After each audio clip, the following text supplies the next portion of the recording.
Seeker. Written by Suzana Thompson. Performed by Heather Firth. Chapter 6. There is a funeral every day. At least that's how it seems to me as I attend the 4 funerals of my friends that week.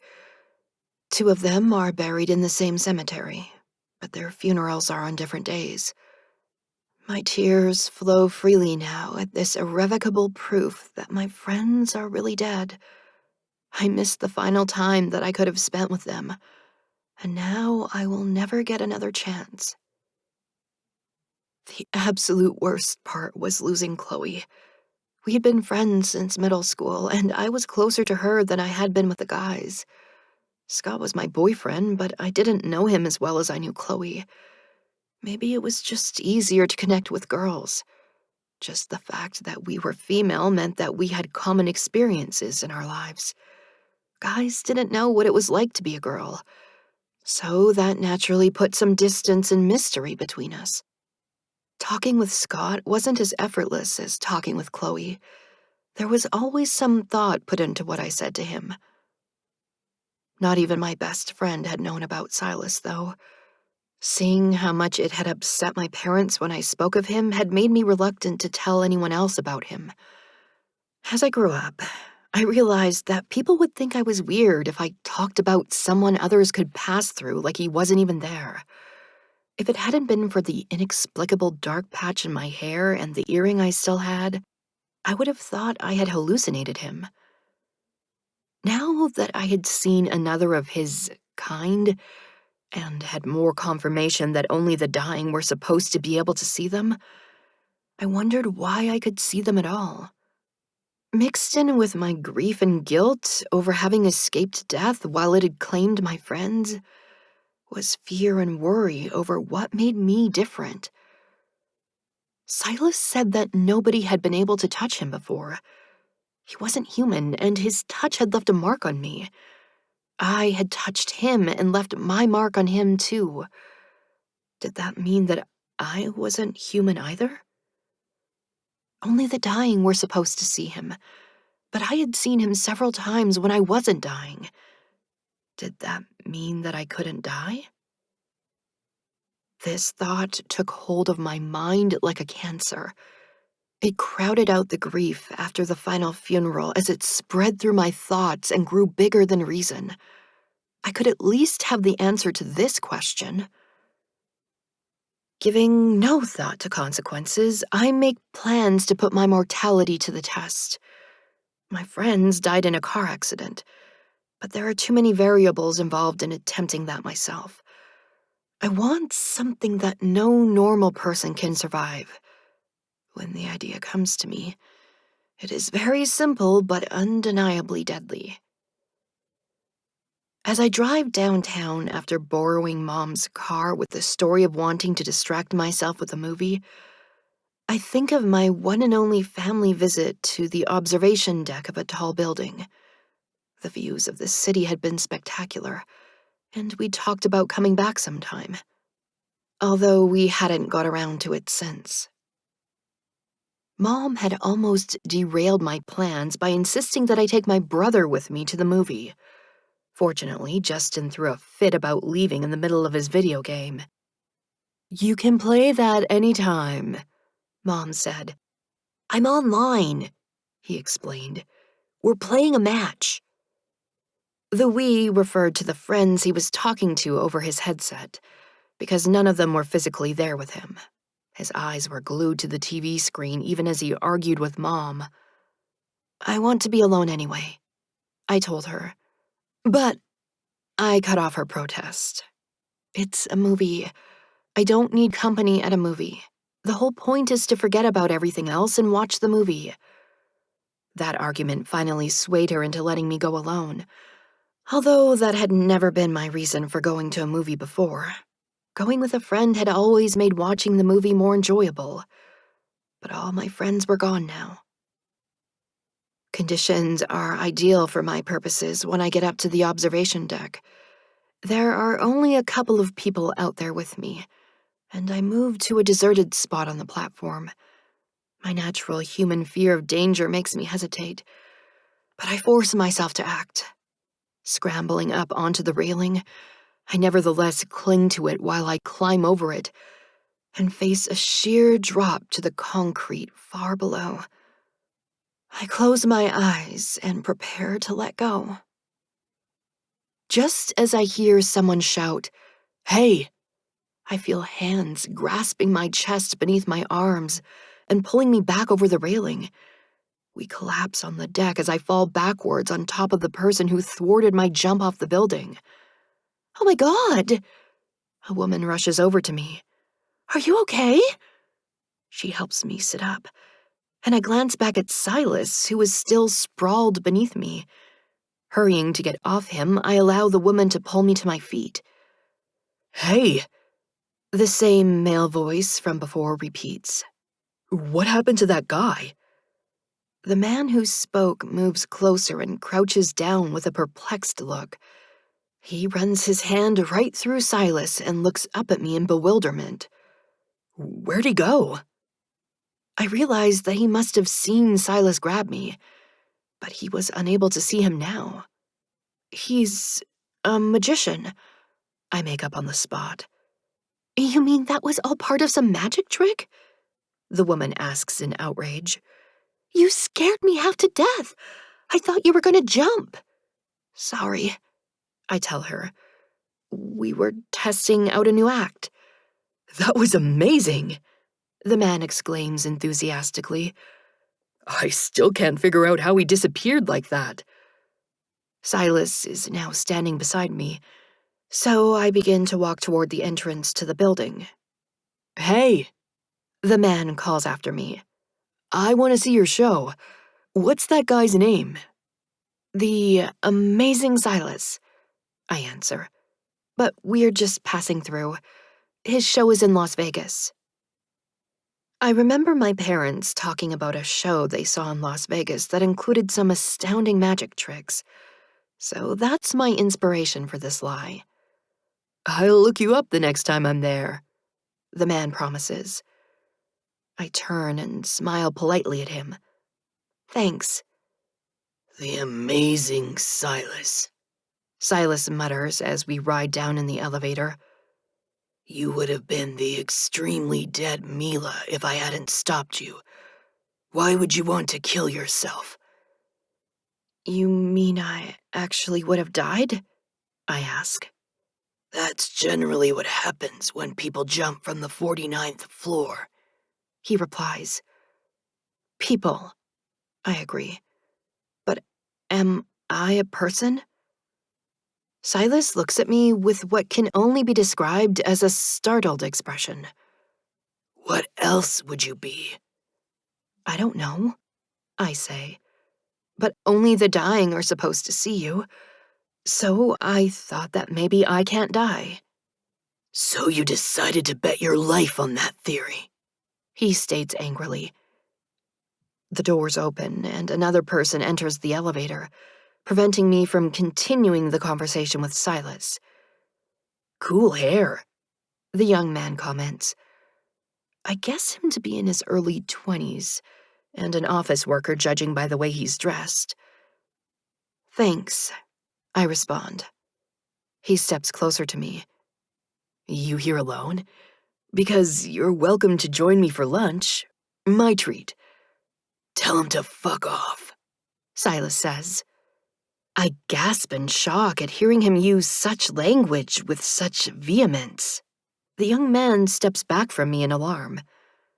"I hope you don't think I'm some creep." "No, it's just that I'm meeting someone for lunch." The doors ding open, revealing that we're on the ground floor. "That's cool," the young man says as he hurries out of the elevator. I'm aware of Silas's presence beside me, but I avoid looking at him until we are away from people. There is no one else around near us in the parking garage where I left my car, so I'm free to go off on him. "What was that?" I demand. "Since when are you crabby? Since when do you feel anything at all?" "I feel things," he insists. "Like what?" I question. Because you never used to have anything but a creepy blank expression on your face. Like Michael Myers. Who? Silas asks. This guy from a horror movie, I explain. The point is, you never showed any emotion before, so why now? I've experienced other people's emotions, but now I'm feeling them on my own. He tells me with a troubled expression. I don't know why. What do you mean you've experienced other people's emotions? I ask. You mean like their lives flashing before their eyes when they die?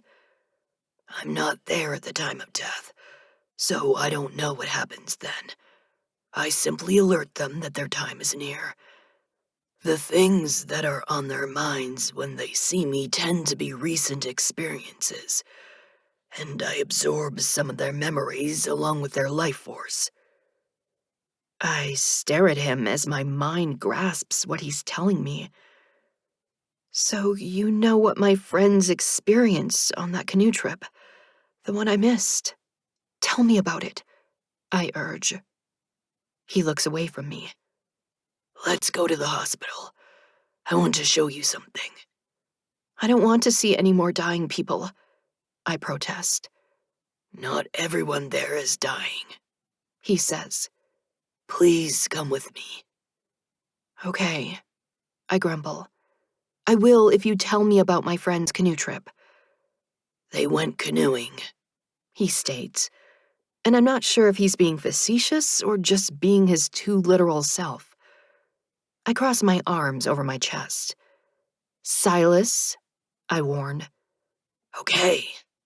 He relents, apparently understanding that I want more details. I'll tell you while you drive to the hospital. Oh, now I'm your chauffeur, I remark. I did just save your life, he reminds me. Which you're not supposed to do, Abel says as he appears out of thin air beside Silas. You interfered and upset the natural balance. Did you sense a disturbance in the Force? I inquire sarcastically. Star Wars was one of Scott's favorite movies. Suicide upsets the natural balance, Silas notes. They die before their time. It's not your place to interfere with life and death, Abel argues. There will surely be consequences. Don't worry about it, Abel. Silas urges and claps him on the back like a football buddy. Abel turns his head to regard him emotionlessly, and I'm struck by how much Silas has changed. There is a reassuring smile on his face, but his expression used to be as blank as the one currently on Abel's face. I must attend to the dying, Abel states, and disappears before our eyes. Can you still do that? I question. Silas appears troubled again. It comes and goes. Now I'm concerned about him. It's hard to hold a grudge against someone who has saved your life, although how close I came to dying hasn't really hit me yet. Maybe you shouldn't be here with me. Come, he says, and opens the passenger door without a second thought. Let's go to the hospital. I get in the driver's seat and turn on the car before fiddling with the GPS. I know where it is, Silas tells me. It must be one of your favorite hangouts, I comment, but I don't really feel like giving him a hard time anymore. So, tell me about my friends, I prompt. He begins to speak as I drive around the parking garage toward the exit. I listen as he describes the canoe floating down the river, the feel of the water when the canoe overturned, the warmth of the campfire, the taste of food and beer. He intersperses those descriptions with directions to the hospital. I didn't know you could feel everything like it was happening to you, I say after he finishes. That's what memories are, he notes. I thought it would be like watching a movie of someone else's life, I explain. I've never watched a movie, he says. His statement makes me realize how little I know about his life. What do you do when you're not, you know, doing your job? I'm not employed, He tells me. Stop being so literal, I admonish him. I mean, when you're not attending to the dying. You know, when you're taking a break. I'm always attending to the dying, He states. Always? I ask incredulously. Like, that's literally all you do? People are always dying, He says. Yeah, I agree glumly. Hearing about the fun my friends had on their last day was bittersweet, but the conversation has ended on a depressing note. Silas's entire existence seems to be depressing, and I wonder how he can stand it. We ride the rest of the way to the hospital in silence, until he directs me to turn from the main street onto the hospital access road and into the visitor parking lot. I follow him into the hospital, and he walks right through the revolving door while I have to walk slowly as it revolves me into the lobby. Then we stand inside doing nothing. I wish I could take you up there with me, but it's a secure wing.